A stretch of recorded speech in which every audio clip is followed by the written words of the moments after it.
இனி summer holidays கண்ணு கால் GT ஹாலிடேஸ்க்கு பண்ணு. GT Holidays, South India's #1 travel brand. கை உடஞ்ச மாதிரி ஒரு வீடியோ பார்த்தோம். ஆனால் நேற்று முன்னாள் சவுக்கு வெளியே போகும்போது அவர் சொல்லிட்டே போகிறாரு. வரும்போது கூட பெண் காவலர்களை அடித்து என்னை வந்து மன்னிப்பு கேட்க சொன்னாங்க, வீடியோ எடுத்துட்டாங்க அப்படின்ற மாதிரி நிறைய சொல்லிகிட்டே இருக்காரு. நாங்கள்லாம் நினச்சி பார்க்க முடியாது. அப்படி கூட அரசியல் விமர்சகர்களுக்கு இப்படி ஒரு ராஜ வாழ்க்கை வரணுன்றது நாங்கள் நினச்சி கூட பார்க்கல. இப்போ அவங்க அவருடைய சொத்து மதிப்புகள்லாம் பார்த்தாக்கா பில்கேட்ஸ் அந்த ரேஞ்சில் இருக்குது. அவங்க ஜெயிலுக்கு கூட்டு போனாக்க அடிக்கத்தான் செய்வோம். அது நான் ஜெயிலில் டாக்டராக இருந்திருக்கேன், எனக்கு தெரியும். ஆனால் அதில் என்னன்னாக்கா அவர் ரொம்ப ஸ்டைலாக டிஷர்ட் போட்டு கட்டு போட்டிருந்தார். ஆமாம், அது எப்படி அந்த அவ்வளோ உடஞ்சி கையை போலீஸால் அடிக்கப்பட்டு கைகளே உபயோகப்பட முடியாத அளவுக்கு பாரிசம் வாய்ந்த மாதிரி ஆன ஒரு கைக்கு எப்படி டிஷர்ட் போடுற அளவுக்கு அவரால் அந்த கட்டு போடும்போது கொஞ்சம் ஈஸியான ஷர்ட் போடுவாங்க, ஈஸியாக மாட்டுற மாதிரி டிஷர்ட் போட்டு நல்லா டைட்டாக போட்டு ஜம்னு போஸ்ட் கொடுத்துருந்தாரு.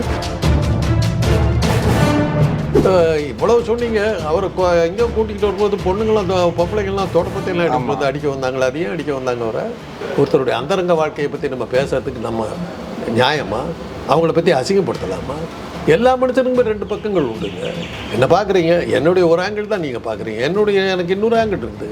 படுமோசமானவனா நான் இருக்கிறேன். போடுறாங்க உதயநிதிக்காக ஒரு ஆளே வச்சுருந்தாராம் அவரை பற்றி கதை எழுதுறதுக்காக. அவங்கள இது கொடுத்துருக்காங்க, பேட்டி கொடுத்துருக்காங்க. அப்படியெல்லாம் இருக்கும்போது பிழைக்கிற வழி. அதனால தான் அத்தனை பங்களா, அத்தனை காரு எல்லாம் பல பேரோட உடலுறவு கொண்ட பல ஆண்களும் பெண்களும் என்கிட்ட வைத்தியத்துக்கு வந்திருக்காங்க. அவங்கள பற்றி நான் வாயை தரக்கூடாது. என்னுடைய நோயாளிகள் யாருன்னு நான் சொல்லக்கூடாது. அது மாதிரி தான் இவர் சவுக்கு சங்கரும் வெளியே சொல்லக்கூடாது. அது இப்போ இவர் அதை வச்சு இது பண்ணுறாரு.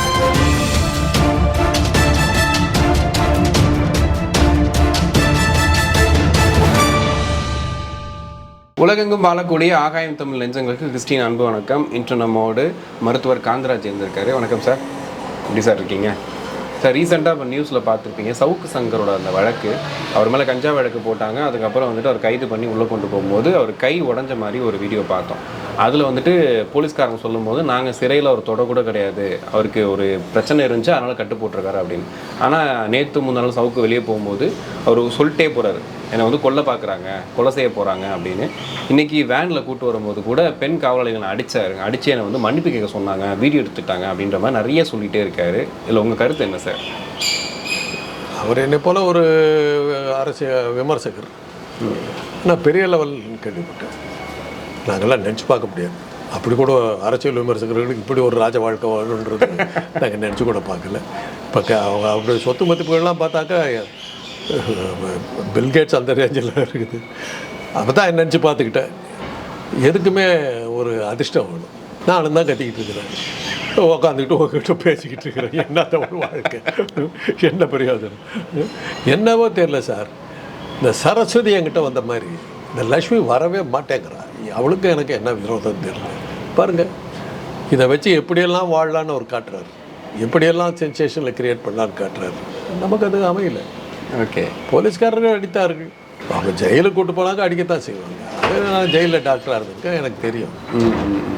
அந்த இவர் என்ன பண்ணார், நான் கேள்விப்பட்ட அளவில் அவர் கூட்டிகிட்டு போகும்போது அவருடைய வண்டி வந்து ஒரு ஆக்சிடெண்ட்டில் விபத்தில் சிக்கிச்சு, இவருக்கு கையில் அடிபட்டுச்சு. மருத்துவமனையில் கூட்டிகிட்டு போனாங்க. அங்கேருந்து அப்படியே கூட்டிகிட்டு போகும்போது அதுக்கப்புறம் எக்ஸ்ரேலாம் எடுத்திருக்காங்க. எக்ஸ்ரே எடுத்தபோது ஹேர்லைன் ஃப்ராக்சராக தான் இருந்திருக்கும். அதுக்காக கட்டு போட்டிருப்பாங்க. ஆனால் அதில் என்னன்னாக்கா அவர் ரொம்ப ஸ்டைலாக டிஷர்ட் போட்டு கட்டு போட்டிருந்தார். ஆமாம், அது எப்படி அந்த அவ்வளோ உடஞ்சி கையை போலீஸால் அடிக்கப்பட்டு கைகளே உபயோகப்பட முடியாத அளவுக்கு பாரிசம் வாய்ந்த மாதிரி ஆன ஒரு கைக்கு எப்படி டிஷர்ட் போடுற அளவுக்கு அவரால் முடிஞ்சதுங்கிறதெல்லாம் ஒரு கேள்வி. இதெல்லாம் இப்படிலாம் கேட்கக்கூடாது. இதெல்லாம் சொன்னாக்கா அப்புறம் வந்து அரசாங்கத்துக்கு விரோதமாக இந்த செய்திகள்லாம் போடணுங்கிறது தான் பர்பஸே இதுதான். அதாவது திமுக அரசாங்கம் என்னை பழி வாங்கிச்சு அப்படிங்கிறது தான் பர்பஸ். அதுக்காக தான் இவ்வளோ செய்திகள். ஓகே, அது ஒரு டாக்டருங்க மூலம் எனக்கு பட்டது இதுதான். அவர் அந்த ஆக்சிடென்ட் ஆகிருப்பா, கையில் அடிபட்டிருக்கலாம், மசில் ஸ்ப்ரெயின் ஆகிருக்கலாம், லிகமெண்ட் டேர் ஆகிருக்கலாம், எதாக இருந்தாலும் அது ஒரு கட்டு போடுவாங்க. அந்த கட்டு போடும்போது கொஞ்சம் ஈஸியான ஷர்ட் போடுவாங்க, ஈஸியாக மாட்டுற மாதிரி டிஷர்ட் போட்டு நல்லா டைட்டாக போட்டு ஜம்னு போஸ்ட் கொடுத்துருந்தாரு. சரி, அவரெல்லாம் கொஞ்சம் தெய்வ பிறவி, அவங்களுக்கெல்லாம் இதெல்லாம் கொஞ்சம் சாதாரணமாக இருந்தது. ஓகே, அப்புறம் இவ்வளவு சொன்னீங்க. அவர் எங்கேயோ கூட்டிகிட்டு வரும்போது பொண்ணுங்களாம் பொம்பளைங்கள்லாம் தோட்டப்பத்தையெல்லாம் எடுத்து வந்து அடிக்க வந்தாங்களா? அதையும் அடிக்க வந்தாங்க. அவரை அது திமுக ஏற்பாடு பண்ணதா? இல்லை அது இல்லை தெரிஞ்சுக்கிறதுக்கு கேட்குறேன். ஏன்னா நாளைக்கு நம்மளை போட்டு அரெஸ்ட் பண்ணாங்கன்னா ஒருவேளை பொம்பளைங்க தோட்டத்தில் நடிக்க வந்தால் என்ன பண்ணுறதுங்கிறதுக்காக. ஏன்னா நீங்கள் அவரை காப்பாற்றுறதுக்கு இவ்வளோ பேர் இருக்கிறீங்க, என்ன காப்பாற்றுறதுக்கு யார் இருக்காங்கன்னு தெரியாது. சவுக்கு சங்கர்னு அத்தனை மீடியாவும் ஒன்றா சேர்ந்து அவரை காப்பாற்றுறதுக்கு துடிக்கிறீங்க. இன்றைக்கி உலகத்தினுடைய மிக முக்கியமான செய்தி அதுதான் இருக்குது. ஆளாளுக்கு என்னென்னமோ பேசிகிட்டு இருக்காங்க. தமிழ்நாட்டை பொறுத்தவரையிலும் மீடியாக்களை பொறுத்தவரையிலும் அது யூடியூப்பை பொறுத்தவரையிலும் சவுக்கு சங்கர் தான் மெயின் இருந்தாங்க. அந்த அளவுக்கு ஒரு பரபரப்பு நாயகன் அளவரிச்சு. ஒரு சின்ன விஷயம் நடந்தால் கூட அது பெருசாக பெருசாக்கப்படும். ஓகே, இப்போ ஒரு ஜெயிலில் போட்டு சித்திரவதை பண்ணலைன்னு சொல்லிட்டு அவர் தரப்பில் சொல்கிறாங்க. இப்போ இன்றைக்கி அந்த பேட்டி எடுத்த ஆங்கர் ஃபெலிக்ஸையும் கூப்பிட்டு போயிட்டு அவரையும் உள்ள தள்ளுறாங்க. அப்போ அவரும் வந்துட்டு போகும்போது தான் சொல்லிட்டு போகிறாரு, நாளைக்கு உங்களுக்கு இதே நிலைமை தான் நடக்கும் அப்படின்ற மாதிரி சொல்கிறாங்க. இது வெளியிலேருந்து பார்க்கும்போது, மீடியாவிலேருந்து பார்க்கும்போது இது அரசு பண்ணக்கூடிய திட்டமிட்ட செயல் அப்படின்ற மாதிரி தான் தோணுது. எல்லாத்தையுமே கைது பண்ணி எவ்வளோ யூடியூபர்ஸ் இருக்காங்க, எவ்வளோ பேர் இருக்காங்க, எல்லாத்தையுமே உள்ள தள்ளுறாங்க. எதுவுமே நமக்கு ஒரு ஃபுட்பால் ஆடுறோம், ஒரு கேம் தான் அது. ஆஃப்டர் ஆல் அதில் ஃபவுல் பண்ணிங்கன்னா கேமில் வெளியே விட்டோம். 2 ஃபவுல் தான் பண்ணலாம், 3ஆவது ஃபவுல் பண்ணிங்கன்னா வெளியே அனுப்பிச்சிடுவாங்க. ரூல் விளையாட்டுங்கிறதுக்காக ரூலை மீறிட்டு விளையாட்டு தானே இதுக்கு என்னத்துக்கு ரூல் அப்படின்லாம் கேட்கக்கூடாது. விளையாட்டுக்கே ரூல் இருக்குது. அப்படி இருக்கும்போது நீங்கள் ஒரு பத்திரிக்கை, ஒரு பொதுமக்களுடைய மீடியா, மக்கள் பார்க்குறாங்க அப்படின்னு இருக்கும்போது பொறுப்புணர்ச்சி நமக்கு வேணாமா? ஒருத்தருடைய அந்தரங்க வாழ்க்கையை பற்றி நம்ம பேசுறதுக்கு நம்ம நியாயமா? அவங்கள பற்றி அசிங்கப்படுத்தலாமா? எல்லா மனுஷனுக்குமே 2 பக்கங்கள் உண்டுங்க. என்ன பார்க்குறீங்க, என்னுடைய ஒரு ஆங்கிள் தான் நீங்கள் பார்க்குறீங்க, எனக்கு இன்னொரு ஆங்கிள் இருக்குது. படுமோசமானவனாக நான் இருக்கிறேன், அதை தெரிஞ்சவங்களுக்கு ஒரு சிட்டு இருக்குது. அவங்கக்கிட்ட நான் அந்த மூஞ்சை காட்டிக்கிட்டு இருக்கிறேன். எல்லாத்துக்குமே 2 ஆங்கிள் உண்டு, 2 மூஞ்சி உண்டு. அதனால் நீங்கள் அந்த கெட்ட ஆங்கிளே எடுத்துக்கிட்டு பார்க்குறது நம்ம புத்தி. தண்ணியை விட்டுட்டு பாலை குடிக்கிற அன்னங்கிறது ஒரு பக்கம். அது அன்னத்துக்குடைய கெப்பாசிட்டி, நல்லதை எடுத்துக்கிட்டே இருக்குது. அந்த புத்தி நமக்கு வேணும். அதை விட்டுட்டு பாலை கீழே ஊற்றி விட்டு தண்ணியை குடிக்கிறோங்கிற புத்தி இருந்ததுன்னா அதுக்கு என்னுடைய சுதந்திரம் நேற்று கூட ஒரு இதில் சொன்னேன். நான் இப்படி கையை நீட்டுறேன்னா என் கை எவ்வளோ தூரம் வேணாலும் நீட்டிக்கலாம், அது உங்கள் மூக்கு மேலே படக்கூடாது, டிஸ்டர்ப் பண்ணக்கூடாது. யார் நீங்கள் தொந்தரவு பண்ணக்கூடாது. செய்தியை சொல்லுங்கள். இப்போ என்னுடைய அரசியலை பற்றி பேசுங்க. அதை விட்டுட்டு எங்கள் அம்மாவை பற்றி வந்தது நான் நேற்று பேசுகிறதுக்கு ரொம்ப கண்ணியமான முறையில் அவங்க ஆதரவாளர்கள் கமெண்ட்ஸ் பண்ணிடுவாங்க. அப்போ தான் பார்த்தேன் அவருடைய பதிவுகள் எப்படி இருக்குன்னு தெரிஞ்சுது. ஆதரவாளர் எப்படி எழுதுறாருன்னா அவர் என்ன எழுதியிருப்பாருன்னு தெரியுது. ஓகே, எனக்கு வாழ்த்து தெரிவிக்கிறாங்க. இப்படி தான் இல்லை, இதெல்லாம் அவருடைய ரசிகர்கள் யாருன்னு அதுலேருந்து தெரியுதில்லை. அந்த தரத்துக்கு அவரை பற்றி பேசும்போது அந்த கமெண்ட்டை நம்ம எதிர்பார்க்கணும். அதை நான் டெலீட் பண்ணல, அப்படியே வச்சுருக்கேன். அவர் யாருன்னு தெரியணும். ஓகே, அதே மாதிரி தான் ஒரு சினிமா டைரக்டர் ஒரு பெரிய ஆள் ஒருத்தர் இருந்தார். அவர் என்னை பற்றி கண்ணாபின்னான்னு போடுவார். அது அந்த பதிவுகளில் என் குடும்பத்து பெண்களை பற்றி எல்லாம் போட்டு வந்ததுன்னாவே சரி இவருடைய ரசிகர்கள்னு எனக்கு தெரியும். சேட்டலைட் டிவியில் உட்காந்துருக்குங்க, அங்கே நிறைய இதில் பேசுகிறதில் அவர் ஒருத்தர், அவங்க ஆள் ஒருத்தர். அவனை எண்ணத்துக்குள்ளே விட்டிங்கன்னா அவன் ஆரம்பித்தார். அவங்க உடனே கட் பண்ணிட்டான். தனிப்பட்ட தாக்குதலுக்கு இங்கே இடம் கிடையாதுன்ட்டான். அவங்க தரம் இந்த மாதிரி. நான் சொன்னேன் அதை விடவேடைத்தானுங்களே, அவங்க எப்படிப்பட்ட ஆளுன்னு தெரிஞ்சுக்கிறதுக்கு ஒரு வசதியாக இருக்குது. அப்போ தடுத்து விட்டீங்களா என்ன?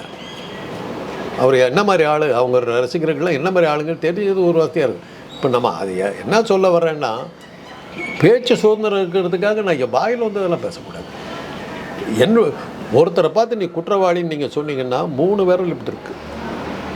3 பங்கு குற்றம் நீ செஞ்சுருக்கிற. நீ யார் எப்படிடா விரலை காட்டி அடுத்தவனை குற்றவாளின்னு சொல்கிறேன் தான் கேள்வி. உங்களுடைய அந்தரங்கங்கள் எவ்வளோ இருக்குதுன்றாங்களே, அதெல்லாம் எடுத்தேன். இன்றைக்கி ஏதோ ஒரு பத்திரிகையில் பார்த்தேன், இவ்வளோ சொத்துக்கள் இருக்குதுன்னு போட்டிருக்காங்க. அதுக்கெல்லாம் அவர் தான் பதில் சொல்லுது. ஓகே, இதுக்கு இதெல்லாம் சொன்னாக்கா திமுக அரசாங்கம் பண்ணிவிட்டது போடுறாங்க. உதயநிதிக்காக ஒரு ஆளே வச்சுருந்தாராம் அவரை பற்றி கதை எழுதுறதுக்காக. அவங்களே இது கொடுத்துருக்காங்க, பேட்டி கொடுத்துருக்காங்க. அப்படியெல்லாம் இருக்கும்போது பிழைக்கிற வழி. அதனால தான் அத்தனை பங்களா, அத்தனை காரு எல்லாம் வருது. அந்த மாதிரி பொழப்பு நமக்கு தேவை. அதை நானும் பேச முடியும். என்னால் எனக்கு இருக்கிற தொடர்புகளுக்கு எல்லாத்தையும் பற்றி எம்ஆர் ராதாவை பற்றி நான் சொல்லும்போது அவருடைய ஏதோ ஒன்று சொல்லிட்டேன். எங்கள் அப்பா எப்படி ஒன்றால் இருப்பா, அதை கேட்குறதுக்கு நீ யாருன்னார். என்ன நினச்சிக்கிட்டு இருக்கேன் அப்படின்ட்டு. அது உடனே என்னை கேட்டாங்க. எம்ஆர் ராதாவை பார்த்து வளர்ந்தவங்க நாங்கள். அவருடைய திராவிட இயக்கத்து கருத்துக்களை எல்லாம் கேட்டுக்கிட்டு அந்த திராவிட இயக்கத்தை பின்னாடி போய் அது மூலமாக வந்த வாழ்க்கையை வாழ்ந்துக்கிட்டு இருக்கிறது நான். இன்றைக்கி நான் ஓரளவுக்கு ஒரு அறிமுகமானவனாகவும் ஒரு மத்தியதர குடும்பத்தை சேர்ந்தவனாகவும் இருக்கிறேன்னாக்கா அவங்க காட்டின வழியில் போனதுனால தான் இந்த வாழ்க்கை வந்தது. அதனால் எனக்கு வாழ்வு கொடுத்த எம்ஆர் ராதாவுடைய மகன் என்னை திட்டுவதை பற்றி எனக்கு அக்கறையே இல்லை. அவர் செருப்பாழச்சம் கூட வாங்கிக்க வேண்டாம். அப்போ தான் அவர் சொன்னார், உன்னை நம்பி நான் வந்து பல விஷயங்களை நண்பன்ற முறையில் பல விஷயங்களை சொன்னேன், அதை நீ வந்து பப்ளிக்கில் சொல்லலாமான்னு ஒரு கேள்வி கேட்டேன். நியாயமாக பட்டுச்சு. என் மேலே நம்பிக்கை இருக்கிறதுனால தானே உங்களுடைய அந்தரங்கங்களை என்கிட்ட சொன்னீங்க. அதை விற்று காசாக்கலாம் என்ன அர்த்தம்? நான் எப்போ ஏற்பட்ட நம்பிக்கை துரோகி. இதை கூட சொல்கிறாங்க, ஜெயலலிதா பற்றி எப்படிடா நீ பேசலாங்கிறாங்க. இறந்த பிறகு பேசலாமா அப்படிங்கிறாங்க. இறந்த பிறகு பேசுகிறது தான் சரித்திரம். நீங்கள் சொல்கிறாரு முகலாயர்களால் தான் நாடே நாசமாக போச்சுன்னு உங்கள் பிரைம் மினிஸ்டர் சொல்கிறாரு. இறந்து போனவர்களை பற்றி ஏன் பேசுகிறாரு? அக்பர் பாபர்லாம் இருக்காங்களா? நேரு இருக்காரா? நேரு பற்றி ஜனம் கத்திக்கிட்டு இருக்காரு. பேசலாமா? ஓகே, இறந்தவர்களை பற்றி பேசுகிறது தான் வரலாறு. அது ஆனால் இந்த வரிகள் எனக்கு உன்னை நம்பி சொன்ன பல விஷயங்கள் நீ எப்படி வெளியே சொல்லலாம். அதுக்கப்புறம் தான் ஜெயலலிதாவுடைய அந்தரங்க வாழ்க்கையை பற்றி அவங்களா எழுதியிருந்தால் கூட நான் அதை பற்றி பேசுகிறேன். ஓகே, எனக்கு எவ்வளோ பேரை தெரியும். இன்னும் சொல்லப்போனால் நான் ஒரு செக்ஸாலஜிஸ்ட். பல பேரோட உடலுறவு கொண்ட பல ஆண்களும் பெண்களும் என்கிட்ட வைத்தியத்துக்கு வந்திருக்காங்க. அவங்கள பற்றி நான் வாயை தரக்கூடாது. என்னுடைய நோயாளிகள் யாருன்னு நான் சொல்லக்கூடாது. மற்ற டாக்டர் சொல்லுவாங்க, நீங்கள் சொல்லக்கூடாது. ஒரு இதய நிபுணர் இஸ் மை ஹார்ட் பேஷண்ட், ஒரு சக்கரை வியாதி பார்க்குற டாக்டர், டயபிட்டிஸ்க்கு அவர் என்கிட்ட தான் வருவார். அவரே வருவார். அவர் தான் என்ன டயபிட்டிஸ் பார்த்துக்கணும். என்கிட்ட என்னை வந்து பார்த்துட்டு இவர் தான் எனக்கு பொம்பளை சீக்கு பார்க்குறவங்க சொன்னவர் கேட்டேன். அதனால் நாங்கள் மருத்துவத்துறையிலே நான் வந்து பட்டியலினத்தை சேர்ந்தவன், ஒதுக்கப்பட்டவன், வெளியில் அடையாளம் காட்டக்கூடாது. இன்னும் என்னன்னாக்கா கல்யாண பத்திரிக்கைன்னு ஒன்று வீட்டில் ஏதோ விசேஷம் நடக்குதுன்னா முதல் பத்திரிக்கை எனக்கு தான் வரும். எதுக்குன்னா, சார் அன்றைக்கி ஃபங்க்ஷனுக்கு வந்துக்கிந்து வச்சிடாதீங்க, மானத்தை வாங்கிவிடாதீங்க, அதுக்கு வரும். அது மாதிரி ஆட்கள் நாங்கள். என்னுடைய நோயாளிகளை பற்றிய விவரங்களை நான் சொல்லவே முடியாது. என்கிட்ட யார் வந்தால் யார் போனாங்கிறது எனக்கு யாரையா தெரியும். அதனால் நான் வெளியே சொல்லக்கூடாது. அது தொழில் ரகசியம். அது மாதிரி தான் இவர் சவுக்கு சங்கரும் வெளியே சொல்லக்கூடாது. அது இப்போ இவர் அதை வச்சு இது பண்ணுறாரு. போலீஸ் துறையில் இருக்கிற பெண்களை பற்றி இஷ்டத்துக்கு எழுதியிருக்காரு. நான் படித்ததெல்லாம் வருது. எந்த இது பதிவுகள் நான் பார்த்தது கூட இல்லை. இப்போ தான் முதல் முறையாக நான் பார்க்குறேன். அவர் ஃபோட்டோவே இப்போ தான் பார்க்குறேன். அப்புறம் சொன்னாங்க பெரிய லெவலில் இருக்கார். அதை வச்சுக்கிட்டு தான் எனக்கு கணக்கு சொன்னாங்க. அவர் அவ்வளோ சம்பாதிக்கிறான்னு அதில் பாதியாக சம்பாதிச்சுப்பாங்க. இப்போ தான் தெரியுது அது வானளாவிய லெவலில் இருக்குது. நம்ம ஓகே, தரையில் உட்காரது கூட இல்லை. ஒரு விளைவு என்னதான் சார் இருக்கும்? இப்போ இந்த கைது பண்ண இருக்காது, நல்ல பரபரப்பாக உண்டாக்கிக்கிட்டு இருக்காரு. திரும்பி வந்து இன்னும் பெருசாக பண்ணுவார். திரும்பி வந்துடுவார். அதெல்லாம் என்ன பண்ணுவார்? ஒரு அளவுக்கு தான் வச்சுக்கிட்டு இது பண்ணுவாங்க. இதுக்கு மேலே போச்சுன்னா அவருக்கு இவங்களே கொடுக்குற விளம்பரமாக போயிடுது. இன்றைக்கி வந்து திமுக அரசாங்கம் நடவடிக்கை எடுத்து வச்சுக்கிட்டு எவ்வளோ பாப்புலாரிட்டி வாங்கிட்டு இருப்பாருங்க. என்னை திமுக அழிக்க நினைத்தது, உதயநிதி அழிக்க பார்த்தார், ஸ்டாலின் உதைக்க பார்த்தார், அவங்க கருணாநிதி என்னை கொல்ல பார்த்தாருன்னு வரிசையாக போயிட்டுருக்காரு. அப்படியே எவ்வளோ பரபரப்பு உண்டாக்கிட்டு இருக்காரு. ஒரு கூட்டம் சேரும். அதை வச்சுக்கிட்டு இன்னும் கொஞ்சம் வசதி. ஓகே, இந்த வழக்கு மற்றவங்களுக்கு பயமுறுத்துமா சார்? மற்ற இப்போ பேசக்கூடிய அரசியல் விமர்சகர்களுக்கு இந்த மாதிரி மஞ்சள் பத்திரிகைகளெல்லாம் ஒரு காலத்தில் பெரிய விஷயமா இருந்ததுங்க. இன்றைக்கி அதெல்லாம் போயிடுச்சுங்க. இன்றைக்கி வந்து டைவர்ஸுங்கிறதெல்லாம் சர்வசாதாரணமாக நடக்குது. ஒரு நடிகனும் வந்து முத்தம் கொடுத்துக்கிற காட்சிகள் தனியாக இருக்கும்போது முத்தம் கொடுத்துக்கிட்டு இருக்கிற காட்சிகள்லாம் இன்றைக்கி புகைப்படங்கள் வருது. அன்றைக்கி அவர் கையை பிடித்து கொண்டிருந்த போது எடுத்த படம், அதுவே நமக்கு பெரிய விஷயம். இன்றைக்கி அதெல்லாம் போயிடுச்சு. எங்கள் காலத்தில் சிவாஜி சாவித்திரி அந்த கோடியில் நிற்பாங்க, சிவாஜி இங்கே நிற்பார். இங்கே இருந்துட்டு அன்பே பாரு ஒரு அரை மைலுக்கு தூரத்துக்கு அந்த பக்கத்துக்கு இந்த அந்தமா 6 உயிரங்க. அதுதான் அன்றைக்கி லவ் சீனு. இன்றைக்கி அனிமல்னு ஒரு படம் பார்த்தேன். பார்த்துட்டிங்களா? ஏதோ ஆன் பண்ண பச்சா என்னடா ப்ளூ ஃபில்ம் வருதுன்னு பார்த்தா ஆக்டர்னு பார்த்தாக்கா இல்லை நம்ம ஆளுங்களாக இருக்காங்க, தெரிஞ்ச ஆளுங்க. என்னடா இது பார்த்தா ஒன்றுமே பாக்கி இல்லை. எனக்கு லாங்குவேஜ் புரியல. அப்புறம் தான் சொன்னாங்க என்ன பேசுகிறாங்கன்னு தெரியும். பார்த்தா பேச்சு அதை விட பயங்கரமாக இருந்திருக்கும். பெரிய நடிகை தான் நடிச்சிருக்காங்க. இன்றைக்கி அந்த அளவுக்கு போயிட்டாங்க. ஒரு பிரபல ரஜினிகாந்தோட நடித்த ஒரு பிரபல நடிகை வந்து நிர்வாணமாக நின்றுச்சு, ஒட்டப்பட பொட்டு துணி இல்லாமல் நின்றுச்சு. அதுதான் ஹீரோயினாக நடிச்சது. அந்த காலத்திலலாம் அப்படி முடியுமா? எங்கள் காலத்தில் ஒரு முந்தாணி வழங்கினாலே நாங்கள் காலி ஆகிட்டோம். இன்னைக்கு முழுக்க நிர்வாணம் பண்ணினா கூட பார்க்கறதுக்கு காலம் மாதிரி போச்சு. இந்த டேஸ் ஆஃப் காலம். அதனால் இன்றைக்கி இருக்கிற அந்த இதெல்லாம் வச்சுக்கிட்டு இதை வச்சுக்கிட்டு அவரால் இன்னும் ஓட்ட முடியாது. ஏன்னா யாருக்கு தெரியாத எழுதிவிட்டான்னு போயிடுவாங்க. கிசுகிசுக்களுக்கெல்லாம் ஒரு ஆயுசு ரொம்ப குறைச்சி. கண்டிப்பாக சார், நிறைய விஷயங்கள் பேசணும். நேரத்துக்கு ரொம்ப நன்றி. இனி சம்மர் ஹாலிடேஸ் கண்ணு கால் ஜிடி ஹாலிடேஸ்க்கு பண்ணு. GT Holidays, South India's number 1 travel brand.